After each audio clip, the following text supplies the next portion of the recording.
Now, there is no doubt that there will be long-lasting effects from the coronavirus pandemic, could be generational, in fact. But because we've never been through this before, we don't know yet what all of those effects are going to be, at least not quite yet. Our next guest has a plan. She's a sociobiologist, futurist, and author, Rebecca Costa.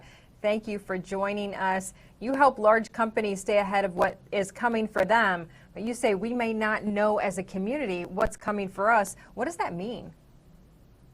Well, there's a sort of economic piling on that's going to be much more punishing than the actual economic shutdown for many Americans. And I'll give you a couple of quick examples here. For one thing, in the next couple of months, people are going to discover that their unemployment, so that this relief that the government gave them is suddenly a portion of it's going to have to go back to the government. So there's sort of a disingenuous, I'm going to help you out, but I need you to pay your taxes. If you cannot pay your taxes, which is going to be the case for many, many Americans who were forced into unemployment, then a lot of bad things happen. The IRS, it opens the door for the IRS to garnish your future wages, to seize your home. A lot of really terrible things can happen, and there doesn't seem to be any guardrails put on what can happen to Americans who, as a result of the past year and the devastation that they've experienced,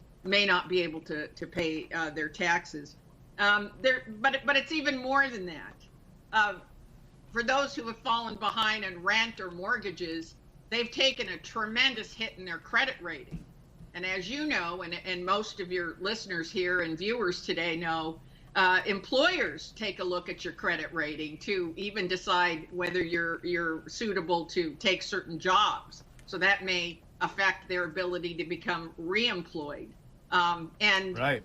Hidden in every credit card contract you've ever had a credit card for is a provision that when your credit score changes in any significant way, they're allowed to raise your interest rate. So you can imagine you've got taxes coming on unemployment checks, you've got your credit rating being dinged, and now any credit cards you have, they can pile on and raise your rates automatically because that's a condition that you've agreed to. 29.99%. Rebecca, they can get you for 29 point. That's like loan sharking is what the credit card scores can do to somebody. Also, if your credit score is not good, they can raise your auto insurance in many states and places as well, as you well know. So there's all sorts of ramifications and ripple effect and damage to be done.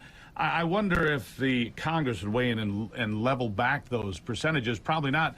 And I say that because most of the banks did just fine. The reason being is Amazon was selling everything. Home Depot was selling everything. Everything's getting shipped to people's homes.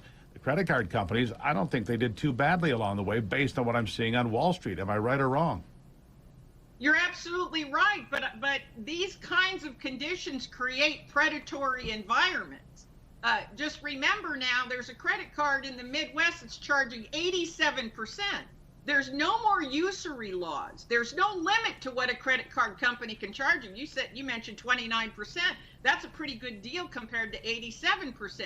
As your credit gets affected by the fact that you were forced into unemployment, now you've got the IRS after you. Now you're going to be digging out for years.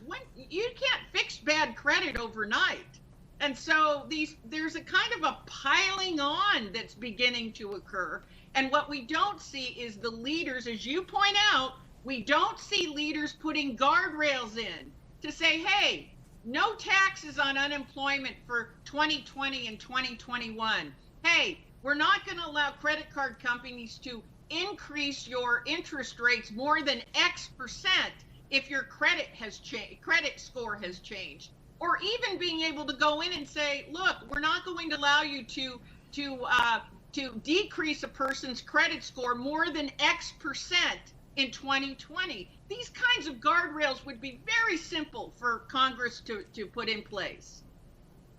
Rebecca, we're talking about individuals. What about small business owners? Because some of those people have been hit the worst. Not only do they have personal debt, but they have business debt on top of that. And when you're a small business owner, a lot of that is credit card debt. What could protect them?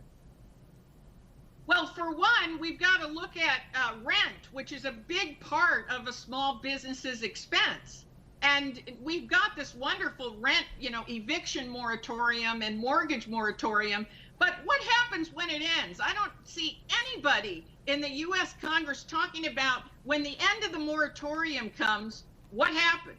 I mean, are banks going to go in and foreclose and create another subprime mortgage fiasco like we had in 2008?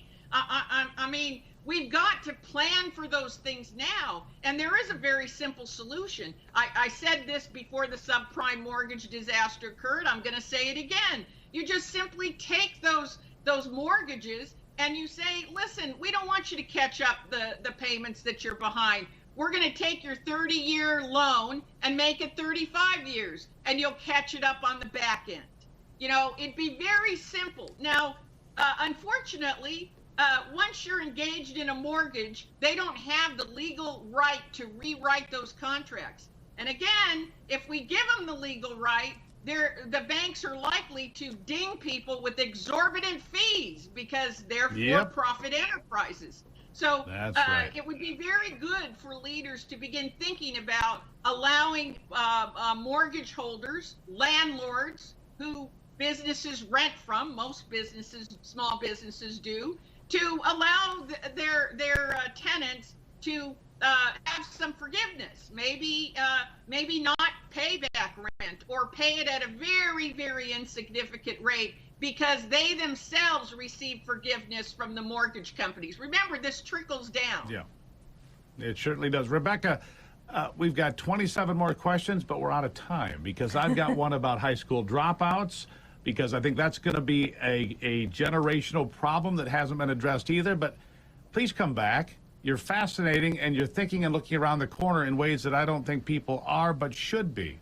Thank you for your time today. Well, thank you for the good work that you're doing and getting this information out to people. I think it's really important, and happy to come back anytime.